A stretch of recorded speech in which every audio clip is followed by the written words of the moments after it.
Hello， 大家好，又係我 Ken。嗱，見到呢啲咁實用嘅空間感嘅話，唔使講噶啦，都係華發為主噶啦。第四代住宅話到明109% 實用率嘅116平方咧，卒之登場啦，同大家咧去到感受下。不過當然啦，示範單位佢冇做到，大家要留意翻啊！呢一隻積咧，如果假設大家中意呢個 A5 棟啊，即係金灣府嘅 A5 棟嘅話咧，真係要把握，佢係唔會再做示範單位噶啦，應該都，因為咧佢冇做示範單位咁嘅情況底下，睇翻舊嘅示範單位啲積咧，其實咧係源於呢一個基礎上面嘅升級嘅情況底下，都能夠賣咗，已經眨眼好短時間已經1/4，超過1/4，係啦。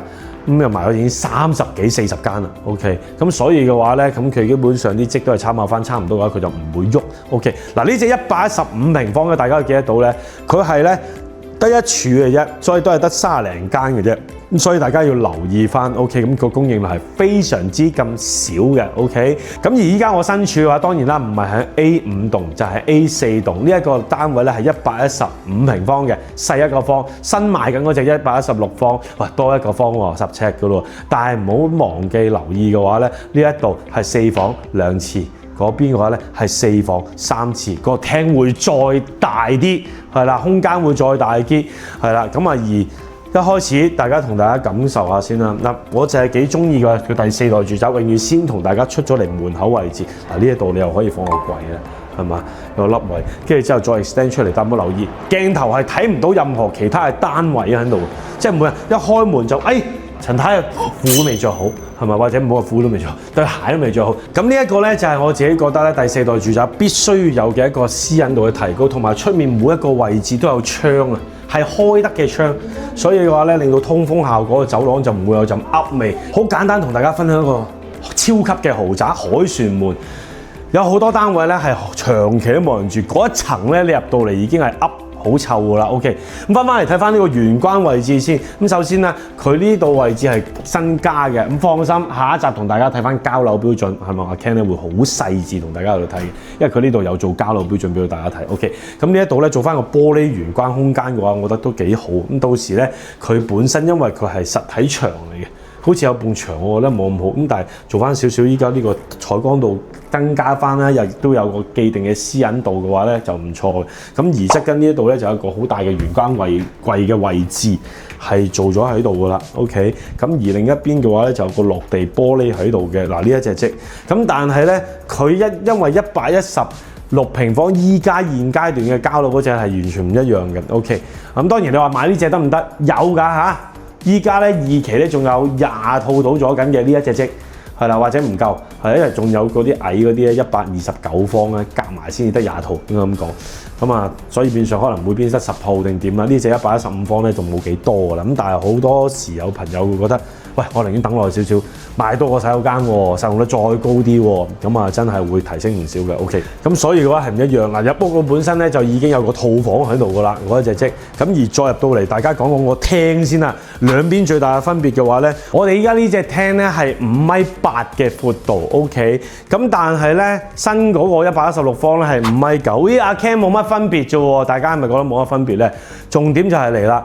嗱，依家呢一度咧，本身佢個設計咧，交標咧係一間書房嚟嘅，咁所以個廳其實係得橫廳呢度5.8米嘅啫 ，OK。咁但係116嘅情況底下咧，就真係多咗間房出嚟，呢度成個位置都唔係房嚟嘅，都係廳嚟嘅，咁所以其實咧就咁樣睇就仲直觀啊。反而到時交標呢一度咁樣形式裏邊多咗一間套房喺出面呢個位置。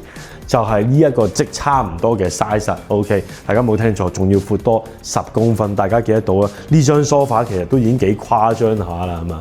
即係大家記得到，哇！即係嗰個距離嗰個壓訂情況，中間呢一度又可以再放埋一個小朋友嘅一個 area， 大家好似可以玩下 game 啦，係嘛？呢啲叫做即係 family room 啦，大家喺度喺邊聚下。咁而另一邊咧就正經經係客廳嚟嘅。OK， 咁又可以睇電視啊！呢一度擺一個85寸嘅電視機，都冇問題啦。大家嘅距離絕對充足，到時再闊多10公分。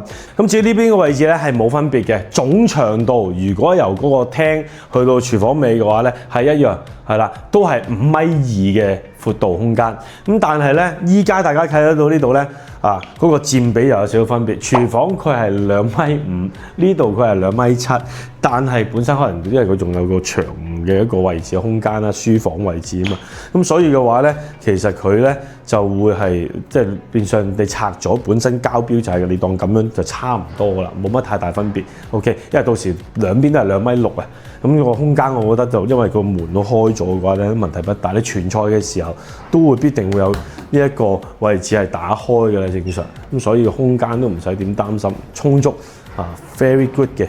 OK， 咁再睇翻佢入邊嘅呢個洗手間先啦，空間咧又係咧會比起之前同大家睇嘅95方或者92方啦，為之大嘅，大家記得到闊度啦，裏邊 shower 個空間啦，仲有埋嗰個窗台位置，所以咧係大㗎。OK， 咁至於房間咧又點睇啦？咁呢一間房咧係2.8米嘅，咁但係咧由於佢多咗間房出嚟啊嘛，大家都知道，亦都多個廁所出嚟嘅話，佢有2間房前後對住嗰2間房咧都係2.7米嘅闊度，咁啊會爭咗10公分啦。咁但係長度基本上都差唔多，但係唔好忘記多咗個廁所，裏邊個廳咧又再多間房，因為你要知道啊，如果呢一邊依家呢個單位呢度唔做房嘅話咧，就淨係得翻3間房啦。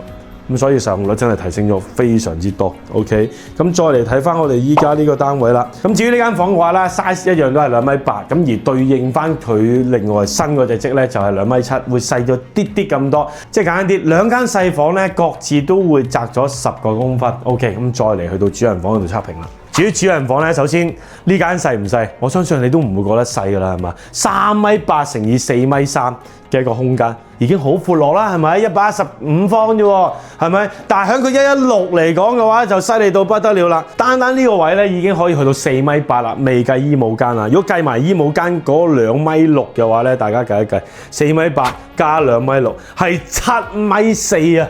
即係呢度個距離由玻璃窗去到尾嘅話係7.4米。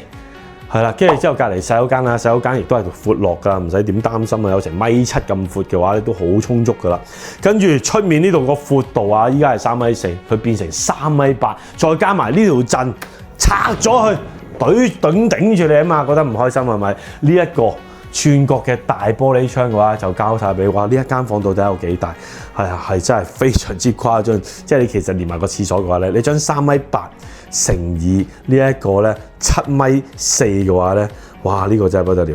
咁所以呢一間房咧個實用面積嘅話咧係28.12平方。